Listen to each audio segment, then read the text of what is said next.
Hello, thank you all for tuning in. This is Andrea Thompson. Hope you enjoy my avatar because my camera is not letting me appear like these lovely ladies are. These are the filmmakers of our late night shorts, the very PC term I call it, the Bitchin Shorts Block. So thank you ladies for your films, your weird, wonderful films, and for joining me. So I'm gonna go around and ask you all to say your names and the films you direct. Laura, why don't we start with you? I'm Laura Jean Hawking, and my film is Hot Singles. And Natalie? Hey, I'm Natalie Denise Spurl, and my film is Caroline. And last but by no means least. Oh, hi. My name's Samantha, and my film is King Cooch. Okay, and yes, definitely must say you all have very interesting titles. And Laura, I wanna start with you because it's a lot of people are making apocalypse drama films, but yours is quite unique in that everything is falling apart, but loneliness and weirdness and horniness last beyond all else. So how did you come up with this take on the apocalypse film, a pandemic film even? Yeah. So a couple years ago, I started getting all these like spam texts on my phone, and it was it would be addressed to Terry. It would be like, Terry, there's hot singles in your area, or Terry, you want a Walmart gift card, or Terry, whatever. And I saved them all. And I was like, I got to do something with these. And I actually made an experimental short called Message from Saturn that I was like, what if these were from outer space? And then I sort of thought about like, well, what if the spam bots and the sex bots are all like they're the cockroaches of the apocalypse. Like that's all that's going to be alive. And so that's where the whole thing came from. And it started out as it was a sci-fi comedy when I first wrote it. So there was a lot more alien activity outside. But then when lockdown started, and when I was in lockdown and I was deeply depressed and jobless and everything, then I sort of revisited the script, and I was like, this is about my own personal basement and my own isolation. And so I switched it to be more vague of what is actually happening. And so that's how that happened.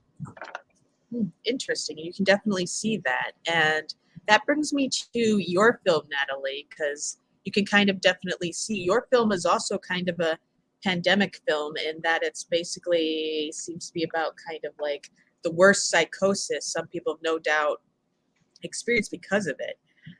So thank you for it. I've noticed a lot of actresses seem to make these weirder films when they get a chance to direct.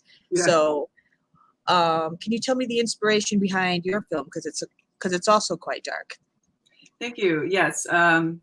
My inspiration mostly it's from a bunch of sources, but mostly Roman Polanski did a film called Repulsion that starred Catherine Deneuve back in, I think, '67.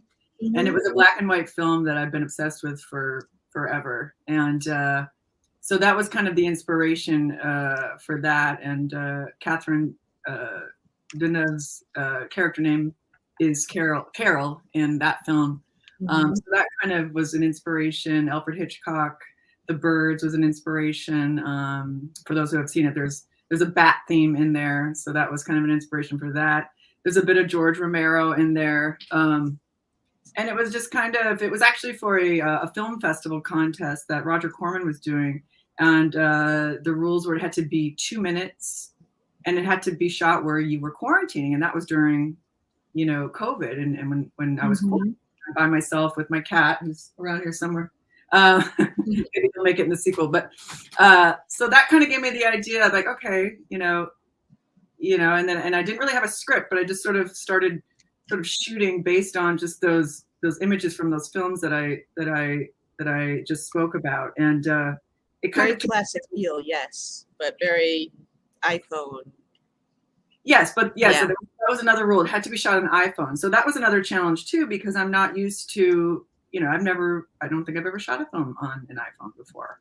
I usually lug out the DSLR and the big stuff. But so that was kind of interesting too. So it gave me a lot of different sort of rules that I had to sort of like follow, and follow. So it was kind of challenging in that way, but and also in another way, it was easier in a sense because I didn't have all these options to do all this stuff. It had to be 2 minutes. So the shot had to be very specific and tell part of the story. There was no extra fluff. I had to trim a lot of the fat. I had to get to the point to move to the next, to the next, to the next, to the next. So it's fun as an actress making your own films though, because I feel like sometimes I'm obsessed and I just wish I could do it different or do it again or, try another angle or another take. And, it's like, well, I'm the director. Yeah, sure. Do another one if you want, so that was kind of, that was cool about it, that I just took my sweet time. We were in lockdown. There was nowhere to go. So, yeah, it was interesting and really, really fun to do. Had I not had all these parameters and limits, it probably would have not been as good. I don't know. I mean, maybe, I don't know, but it's just like these limits and limitations, I think helped me in a sense, because I'm also a Gemini and I'll try all these different things. It'll just be too much. So some different sides. Yeah. So this one I had to sort of stick to the rules, and play by them. And I'm happy with the film. How it turned out. It was really fun to make. By myself in quarantine with my cat. And Samantha, your film is a very nice change of pace. No offense to the other two ladies, in that it's not a pandemic film. So I really loved that. I think I am glad that I and a lot of other people are very much past the strong female character trope, because your characters are messy and they do dumb things, and it is wonderful.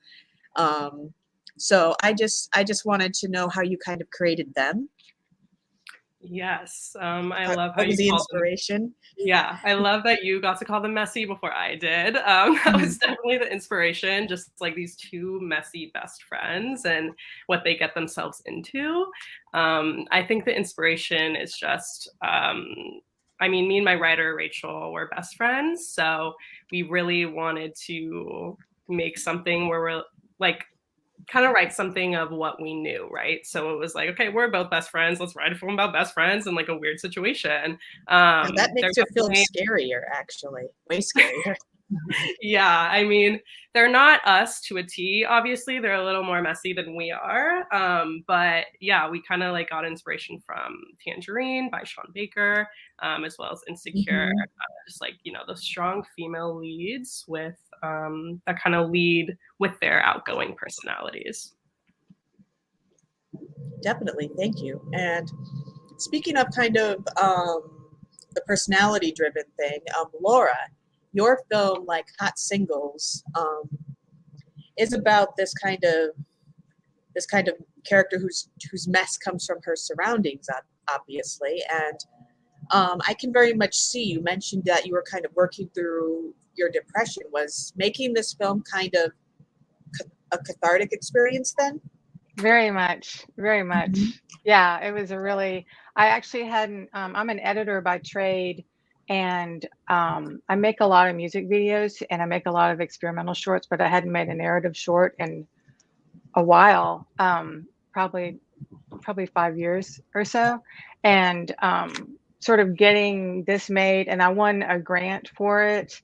So it was like I actually had the money to make it and the motivation and everything. And there was like a lull in the pandemic where we could actually get together and make it. It was really, and really talking about it as my lockdown rather than just a sci-fi movie. And I was like, I don't really care if anybody doesn't get that, but it was for me. Helped me realize, and my therapist was like, it's your shadow self, it's a Jungian thing. Like she went on this whole thing. And so I was like, yeah, I guess so. So yeah, it helped me in a lot of ways. It helped me, and working with my actress. I'd done some music videos with her, but I hadn't done anything where she actually spoke. So it was really, Oh, wow. it was, yeah. And she'd always just been, in the videos. So it was a really great experience all around. So it was amazing that we got to make it without having all the COVID protocols. It was like 5 people total, including the actress, and a very large basement. So. Thank you. And Natalie, what you said before too was interesting, that you found the parameters, like all the rules you had to follow, rather freeing. I found that surprising because, well, like I said, a lot of actresses I notice in a lot of the bigger stuff, when they actually create something, they create very odd little films. So I was wondering, like, if you found this, like, was this more familiar? I know you've been on a lot of shows, movies, and such, especially TV. Like, was this kind of film like freeing for you, or had you kind of played this role more before in your other work? No, not at all. Mm-hmm. No, not at all. I usually have a knife or a gun, or I'm a vampire. I've got or a skimpy pair of shorts on or something. So this one was more of a mental. It was kind of a mind fuck. Oh, can I not swear? I shouldn't swear. It was a mind f because it goes kind of inside, and so I thought that'd be fun to play. Maybe the ultimate hell is sort of inside oneself. It's like, is it real or is it? And that was the time when I literally was getting up every morning.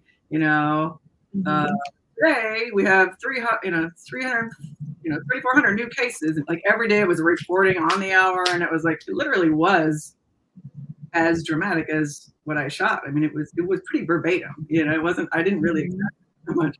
And for a while, that's what I was waking up to every day. And I'm sitting here glued to this like information on TV. And it was like, it just felt like I was in some sort of surreal existence or something. I don't know. And it did kind of make me feel like, am I going crazy? Like, and then you kind of explore that, do I have it? Don't I? And it was so surreal of what was happening at the time that like a slow motion car crash we were all in.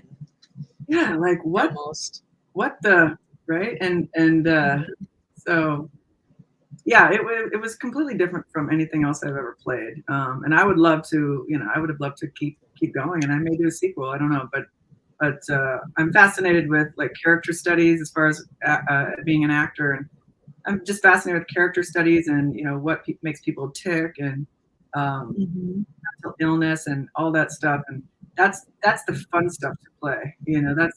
That's really fun to play. That's what we actors really all want to play, is to really get deep inside and explore that. So this was just for that, I think. And yeah, so it was fun to play that. Definitely nothing like I've done before, I don't think. Yeah, I suspected as much. Yeah.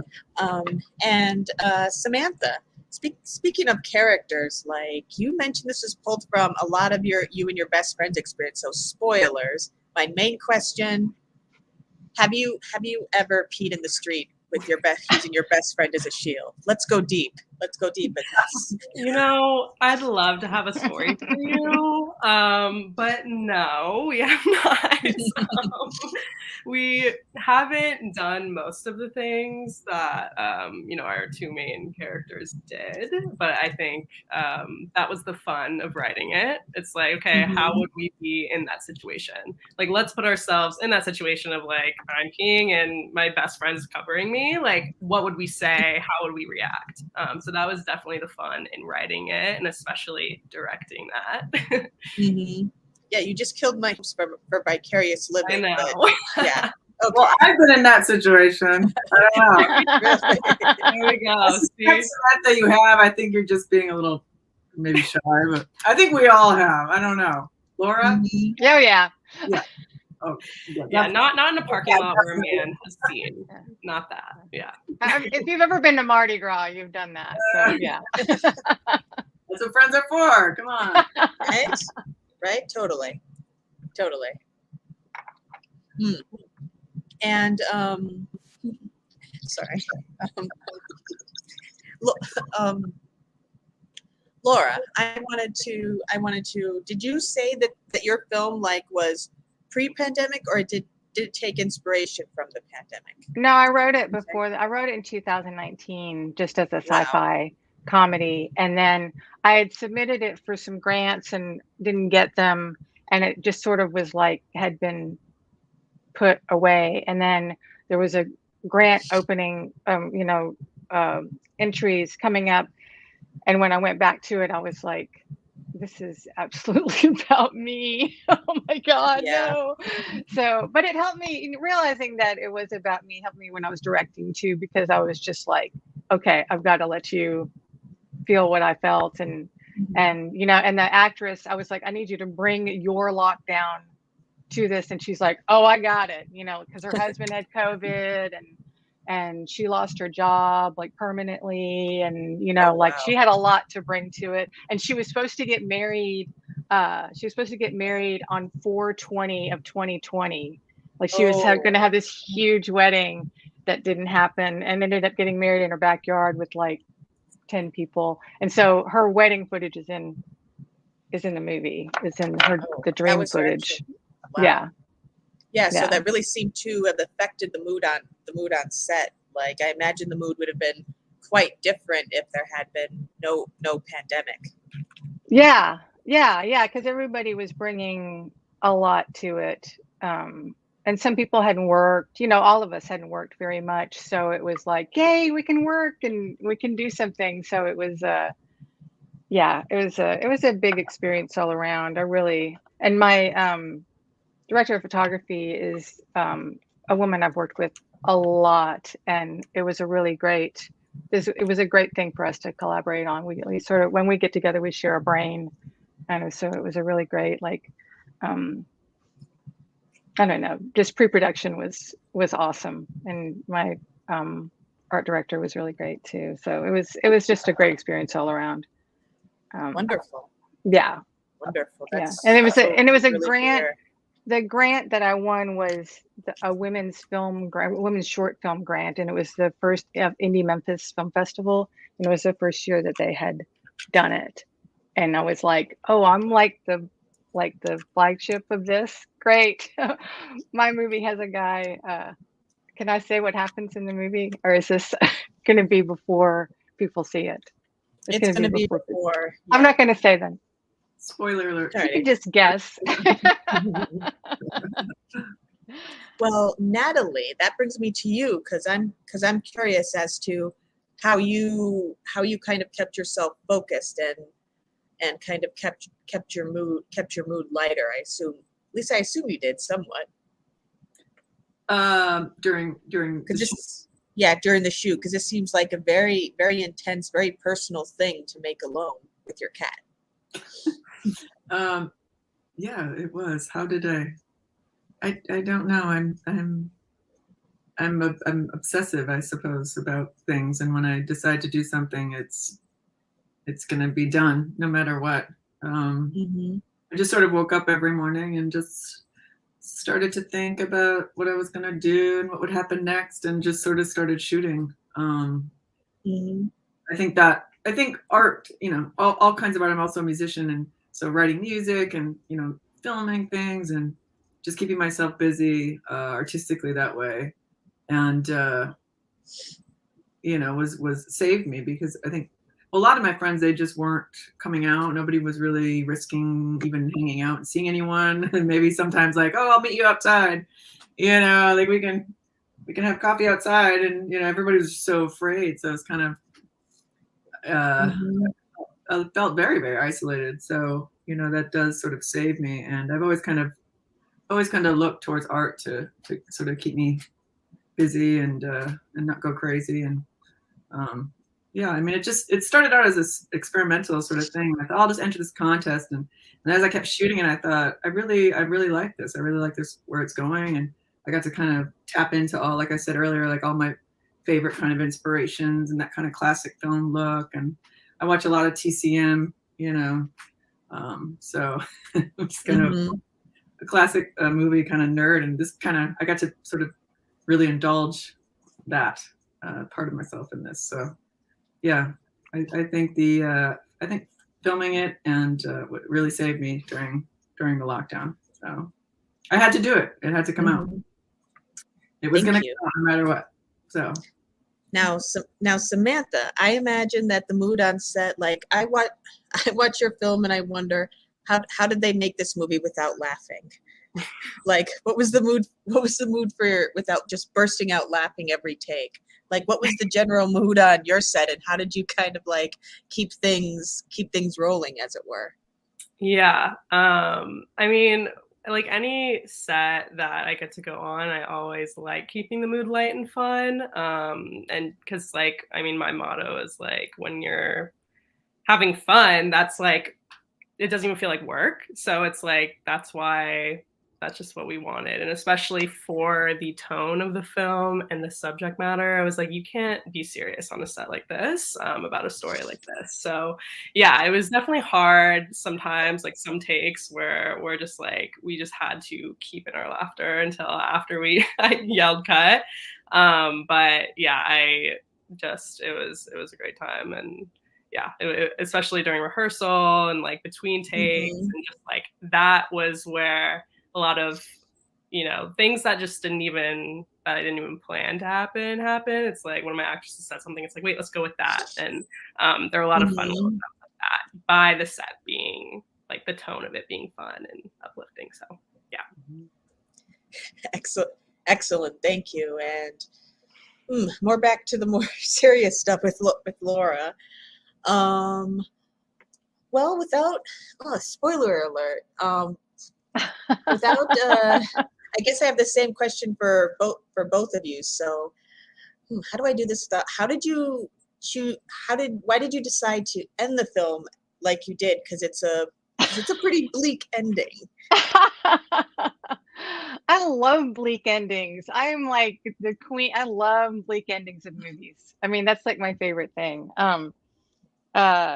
Because like I just feel like the ending of it was how the bulk of the movie is about my lockdown, and the end of the movie is basically about about how we re-enter society after something like that. And I don't know if y'all had this problem, like the first time you're with a group of people, it's like you sort of forget how to be human. You're like, hi, other human beings, like you don't know how to talk to them or anything. And so the fact that and this is a spoiler, that like the only other person in the world is like this cockroach of a human being, really. I mean, that's just what I felt like I was just, oh, human beings are still horrible. We've all been through this horrible ordeal and nobody got any better. Some people got better, but that's just sort of like my outlook on life. I just feel like that's what would happen to me. I would just be like, great, there's only society has dwindled and it sucks. Oh boy. Well, Natalie, how about, again, not trying to spoil the ending, but why that ending? Well, we don't really know what happens, actually. We don't for sure know. Did she or didn't she? We don't really know. And when I was shooting it, in my mind, I had thought I knew the ending and I was going to shoot the ending. And then as I'm editing it, I'm like, I'm down to 1 minute and 59 seconds. And remember, one of the rules was it had to be 2 minutes. So I thought, I can't shoot the last scene in 1 second. So I decided that's it. The movie's it's done. And I added the titles, and that took the 1 second, and that was at 2 minutes. So we don't really know what happens at the end. So that leaves me, that gives me the option to do a sequel, just because we don't know that. So, dun, dun, dun. We'll see. We will. I left it open-ended, which is, not something I normally would do, I guess, but I tried something different, and it was a happy accident. So after 2 minutes beating us with a stick, you dangled a carrot.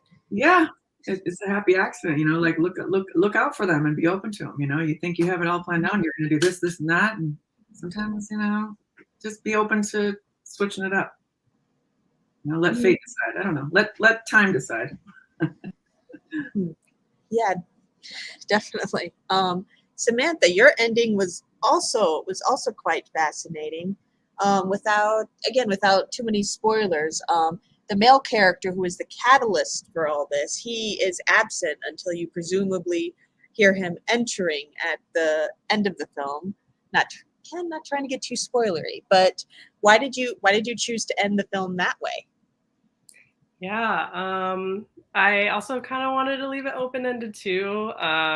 Could do a sequel like Natalie, who knows? Maybe we can do it together. But yeah, I mean, I just thought, like, how do you even end a story like that? It was kind of like when we were writing, just what can we do? How can we still make it fun? And I don't know, because we see these characters and we know they're messy, and I was like, we can't give them everything they want. Like, they can't just come into this apartment and not have someone find out. So I think it was fun that we figure out that, okay, they do get caught, but just not knowing what happened. So you kind of tease the audience a little bit. And yeah, I just thought it was like the perfect ending for the story and those characters. It was a very, it was a very interesting ending, I have to say. And Laura, I'm almost like afraid to ask this question. In that, do you hope like people take something from your film, and if so, what? Oh, wow. I kind of wanted to make a movie about the pandemic without actually making a movie about the pandemic, you know? And I felt this was the closest approximation of that, because and sort of giving people something to relate to without it actually being like, you know, nobody's wearing a mask or anything like that. Because I remember at the beginning of the pandemic, like the second or third day of lockdown, my computer died and I didn't have any work, and I didn't have a computer. But if I'd gotten any work, I wouldn't have been able to work because I didn't have a computer. And then eventually my sister, she's awesome, lent me some money, and I got a computer. But like, you know, in the beginning, it was like, well, there's nothing in here. And out there, I'm not really sure what it is. Like, I just like would stare at out the window and be like, is it out there? Like, I didn't know what, like at that time, it was like, I didn't know if it was like some noxious gas in the street, or, you know, like it was just like, what is COVID? I had no idea. And so it's just like, it's out there. So I was terrified to go in the backyard, you know, like I was terrified to go get the mail.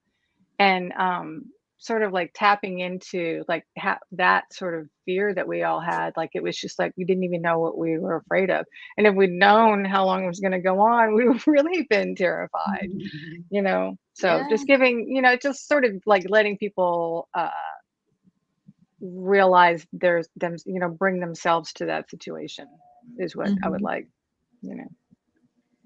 Natalie, same question, and I'm rather anxious about this also. Well, repeat the question. What, if anything, do you hope people take from your film? Okay. I just want more girls to pick up the camera. I want more girls to direct. That's all I want. I want more girls to direct across the board, any genre, anything, you know. That's what I want, and I try to lead by example, and that's really all it's about.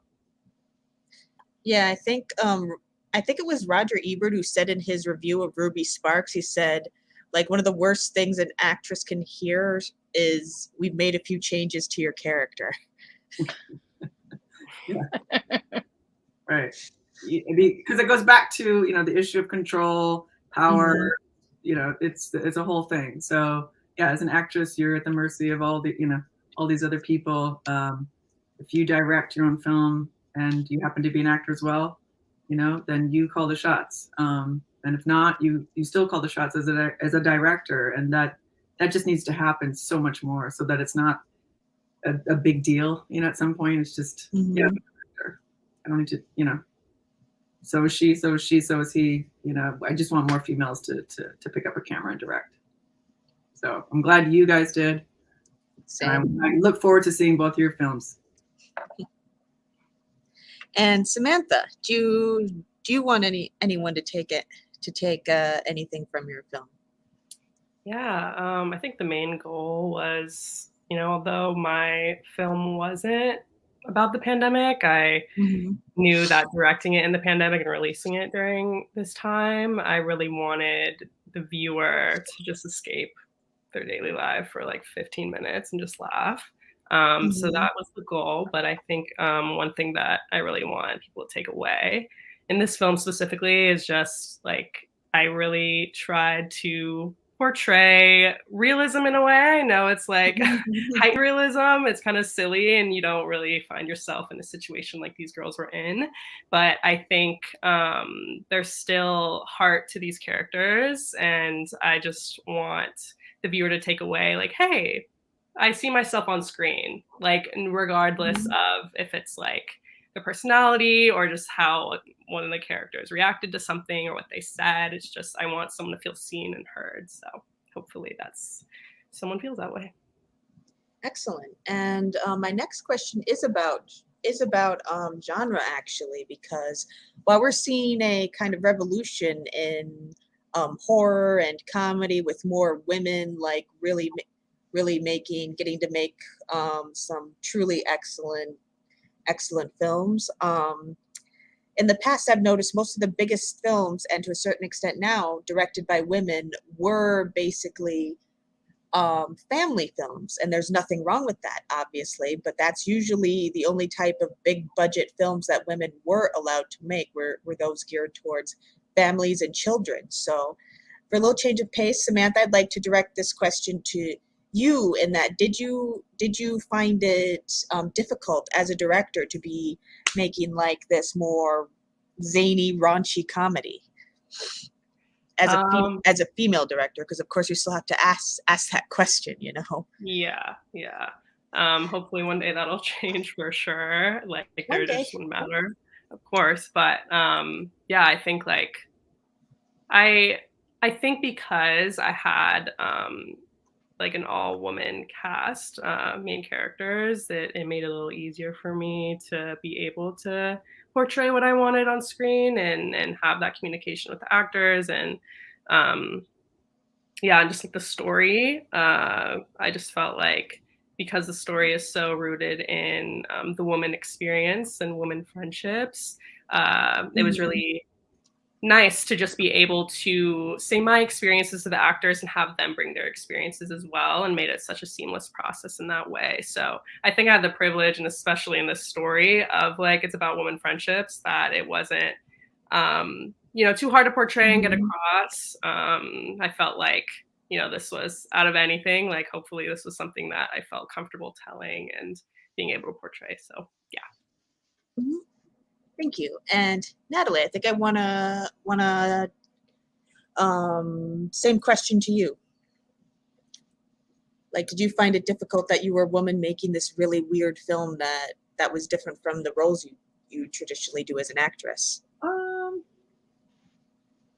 Not necessarily. I suppose, yeah, I guess I think of, like, when I think of female directors, I right away go to Catherine Bigelow, who's a huge influence of mine. And she doesn't really do the family stuff, although I know what you mean by your point. Yeah, she was also like she's a director in her own right, but I think part of the reason was that she married James Cameron, to be honest, which allowed her career to take a different trajectory. Possibly, right. And obviously she's an extremely talented woman, but also right. And I think she was smart about how she benefited from that, and she went in the action genre, which is usually a man's sort of world, a man's field, and she kind of rules that whole genre. I mean, she's Yeah. And then of course Jane Campion, who just did Power of the Dog. I mean, it's just an absolutely stunning film. Yeah, You know, people seem to forget Point Break and American Psycho were both directed by women, though. Yes, yeah, Point Break. Yeah, that was So she's kind of breaking those rules too, supposed rules of, you know. And I'm kind of more into that kind of, I think, lane. I'd like to maybe go into that kind of the action lane, the action, the tough roles that, you know, the Michael Bay might usually direct. You know, like I'm more interested in maybe doing that, something like that at some point. So doing kind of more action stuff. I think because you usually see those films directed by men, and I think I can do it better. And Laura, so many of the difficulties on these films are that it was so much a portrait of the Depression, you know, and of course the pandemic and everything. But were there any difficulties to gender, just to, you know, keep piling things on? Is to gender of me? Yeah, that you were a woman making a more sci-fi oriented. I don't know. I don't think that I plan to make a sci-fi movie specifically. I do have a motif in my work, in music videos and in experimental shorts, of a woman sort of cast out alone, like just set adrift on her by herself. Because of like something that happened to me when I was a young, like 21, where I was just pretty much abandoned and sort of left to my own defenses. And I made a lot of mistakes, but I made my own mistakes, you know? And so I always put those kind of women in my work, sort of like women who are creating their own realities. So Daisy in Hot Singles sort of creates this place where she doesn't even realize that she's sort of growing. You know, she sleeps on bags of soil, and she like decorates her space, so she's creating her own world. So I have been making movies for a long time, and I don't like, I sort of go in between. Do I want to present myself as a female director? Because I don't know what it's like to be a male director. I've never been a man. But also I want to be a positive influence on other women to, like, yes, please direct. It's sort of like a sort of in between. But when I got started in Memphis, there was like 2 other women making movies, and the rest, it was all guys, and it was really hard, you know, just really hard to get any. I would be terrified to ask for help. Like if I had any problem with something, I would be like, oh my God, they're gonna laugh at me. And they would. They'd be like, oh, you know, it was awful. But then like the flip side of that is that now I'm finishing 2 feature films. One is a documentary and one is a narrative, both directed by women. And I'm about to start another documentary that's directed by a woman. So it's 3 features in a row. So yeah, it's really great. It's really great to have that going on. Can I ask you a question? Me? To Laura, can I ask a question? Yeah. I was curious about the name of the grant that you spoke of earlier. I'm thinking maybe that would be an avenue I might try myself, but I've never done though. Is it? I think it is. To get a grant or to get this grant? Both. Well, I think this grant is specifically for Memphis region, but you should definitely try to get any kind, like try for grants, y'all. Like it's a really great way to, because like this grant was probably the 4th application I'd done with the same or versions of the same script, and that was like every time I would go back to apply for a grant and revisit the script, I would like discover something else about it, because you always have to write about like, why did you write it and what does this mean to you and blah, blah, blah, you know, like all these different grant application questions. And every time I would do it, I would go, oh my gosh, I need to, like, I would change something in it because I would start thinking about it in a different way. I would think about it like, because when you apply for grants, like don't try to just cram any movie into any grant. like find a grant that fits your movie, Right. you know, and sell yourself to the people who are giving the grants. Like they don't know you. So like just spill your guts. Like this is what this movie is to me. This is everything comes out, because that's what they respond to, is this personal aspects of your work. They don't know you at all. You know, they're just reading these applications. So just give them Natalie, give them Samantha, you know, just give it to them and make yourself, you know, seem real to them and your script seem real to them. So I love it. I love it. And like every, you know, like I've only, I think twice I've gotten a grant. But all of the other times it's just been a growth experience. You know, it's just like, it's just great. It like people go, no, you don't enjoy filling out grant applications, but I do. I really like, I love like sort of the process of it, you know, thinking about like, how can I make this work for this particular It helps your project indirectly. Absolutely. Thank you. Thank you. And actually, speaking of inspiration, this is a question I wanted to start on Samantha. Your film seems to be reflective of a genre that's been growing for a while, the womance, with emphasis on female friendship, not just these two best friends, but spoiler, another possible that they kind of pull into their orbit and is also kind of a mess. So did any particular films or inspire you to create this? Yeah, Tangerine by Sean Baker was like the #1 inspiration, because I know I like referenced earlier, but I really just love realism, and I think he did a great job with that in that film specifically, especially because it was like on iPhone and it just felt so real, like you were there. And so I wanted to portray that too and take as much inspiration as I can to that. I just feel like he created like, I don't know, just this whole world, although it was just so real.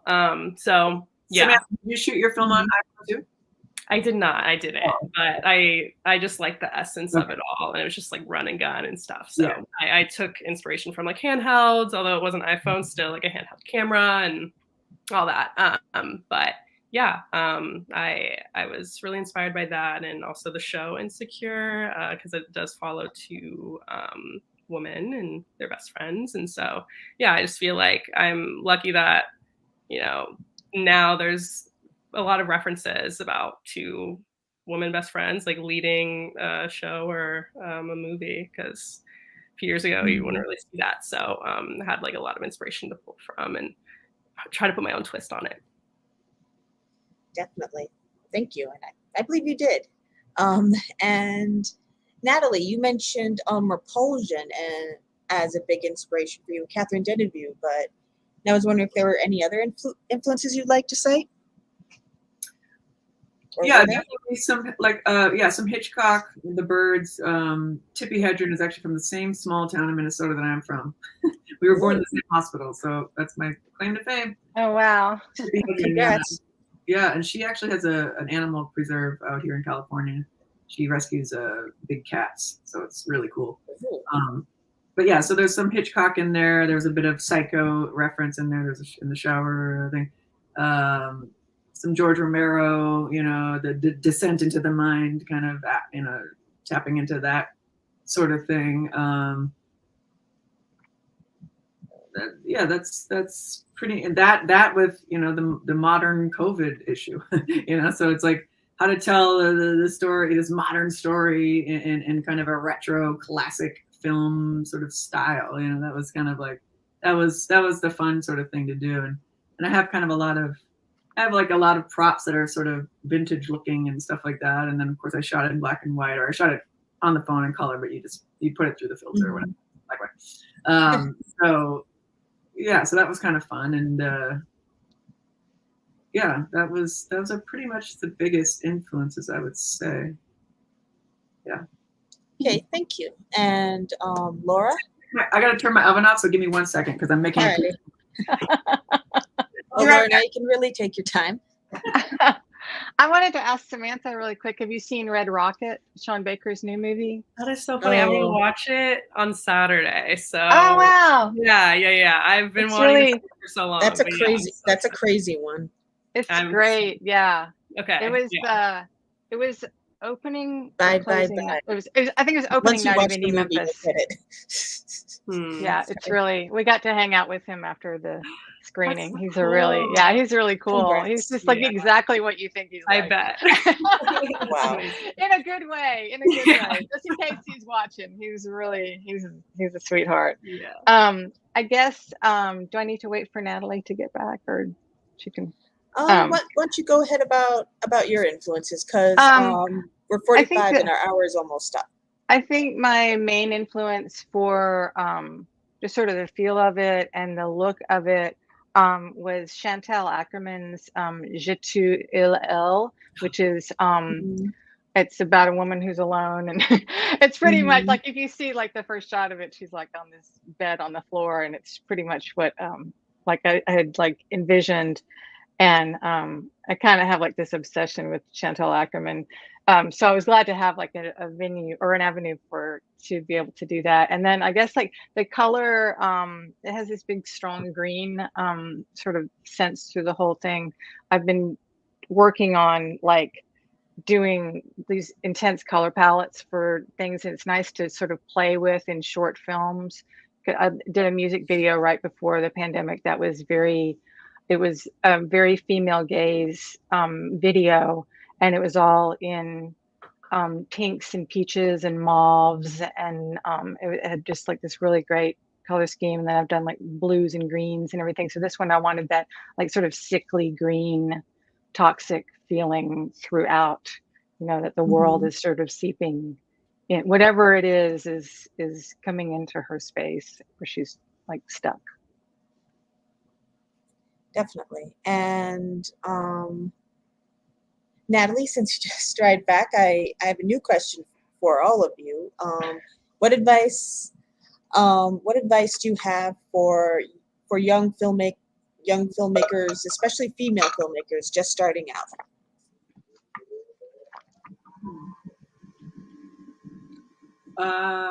Well, I'm going to reiterate what Catherine Bigelow actually said to me. I met her in a lobby at a screening, and I asked her, do you have any advice? You know, and I hadn't made any film yet, just an actress. I said, do you have any advice for, you know, a woman director? And she said, she looked at me and she said, they're all going to tell you what to do. Wait, what did she say? She's like, they're all going to tell you what you should do. And what you should do is nod, smile, and do your own thing anyway. So, you know, I don't know. It's kind of like, okay, sure. And then, I mean, that was sort of her advice, you know, and she was in that world of all men doing that when there was hardly any women directing. So she just said something along the lines of, you know, everyone's going to tell you what to do. They're all going to tell you what to do.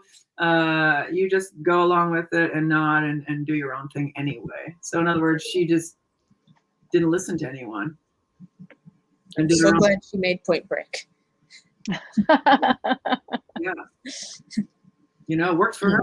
I mean, she somehow made that movie kind of very female gazy. Too, well, so. Come on. How often does Keanu Reeves take his shirt off in that movie? It's just like, it is very female gaze. Oh, yes. Definitely. Yeah. So, just do it anyway. That's my advice. Do it anyway. Yes. Make it anyway. Shoot it anyway. Whatever's before your thought, shoot it anyway. Samantha? Yeah, I think my advice would just be like, keep practicing your craft, keep making stuff. No matter if it's like a big production, something small with your friends, I think there's no harm in just like getting the camera out. And it's so easy now with your phone. It's just like making anything you want. And I think that'll really help you find your voice and what you really want to tell. And Laura? I think I want to add on, I would say all of those things too. And then also, like, don't be afraid to experiment. You know, I always think of that. There's like a bumper sticker or coffee mugs or something like that that says, well-behaved women rarely make history. And I think that applies to art specifically. Like, if you start making movies that are just like everybody else, then who cares? Like, you only get one chance to go through your life and be the artist that you're going to be. Then, like, make some noise about it. Like, make people remember you, you know, even if it's not absolutely perfect. If you try and you fail, at least you tried, you know, just experiment. Mhm. Thank you. And and I'd love to hear more about what you're coming up, what you guys all have coming up. Laura, you mentioned like 3 female-centric projects you have Yeah. earlier. Are you casting? Oh, right, Laura, I'm sorry. It's late at night. Let's network. Laura. I mean, let's network. What are we here for? Come on. All women look alike to me. What can I say? I can't really talk about the upcoming project, but the 2 that I'm finishing like at the same time, like I worked on one of them last year, and then the other one I'm just getting to picture a lot, kind of. The one of them is a documentary called Juvenile, and it's focusing on 5 young people whose lives were impacted by the juvenile justice system and how they're working within it to change it for the better. It's pretty dark, but it's really great. And then the other one is a narrative comedy drama feature. It's called The Scent of Linden, and it's a Bulgarian feature that was filmed in Memphis, in Bulgarian. And there's a very small Bulgarian community in Memphis, and so it's set here. And the director moved to Memphis when she was 10, and she got all these Bulgarian TV and stage stars to come over here and be in it. And it's really great. And I got to edit a movie in another language, and it was really insane. Wonderful. But it was cool. Like, it was just like, and now I'm like picking up all these little phrases, and I love Bulgarian food now. So, oh, so good. It is. Kashkaval. Oh, the cheese. It's so good. Man, the cheese is what it's all about. And Natalie? As far as filmmaking, I don't have anything on the books, so to speak. I was gonna do a sequel to this short, Caroline, actually, and I haven't started that yet. I'm on my own schedule. It's up to me if I want to do it. You know, I'm the boss. But I do have a script idea in mind to write for myself as an actor, as a vehicle for me as an actor to make. So I'm kind of kicking around that idea. And it's kind of based on the character of that Sharon Stone played in Scorsese's Casino. I'm really fascinated by that character. That was such a great role, and I've always wanted to see if I could expand on that somehow and maybe do a one-person show, or maybe do a film on it. I'm not sure. I'd love to direct that. So I'm wonderful. in the early stages of kicking around a few ideas about what I want to do next. So, but the Caroline I made for like $2.35. It was the cost of the chicken wing. So Wow. if I want to make another film, like I'm gonna need some money, So that's why the grant, question, and this and that. And yeah, I could keep shooting around my place probably for $2.35 for a few more movies, maybe, I don't know. But at some point, I'm gonna probably want to incorporate other actors and such. So and a real crew. So I'll see. I'm working on it. So. Well, you can't see, but fingers crossed for you. Trust me. Thank you. Thank you. And Samantha? Yeah, kind of same boat as Natalie. Nothing right now planned, but the goal is to direct some music videos this year. That's one of the resolutions, or I guess the goals of the year. I really want to get into that because I've done, like a few narratives, and I really like that, but I kind of like want to try something new. So, and I really love like short format and just like the fun little shots and editing and stuff. So I'm excited to get into that and try that out. Excellent. Again, fingers crossed for you. Thank you. thank you, ladies, for attending, for coming, and that's pretty much our hour. So, yes, thank you for being a part of the festival. Thank you, Thanks Andrea. for having me. Oh, Thank you. Have a great festival in it's Wisconsin, right? Yep, I actually live in Chicago though, so But the festival is in. is in Milwaukee, Wisconsin. Yeah. Okay. Yep. Yep. Been there a Well, few times. technically, it's all virtual, so Gotcha. Gotcha. Thank you. thanks. Thank you. Good night. Thanks. Good night. Good night.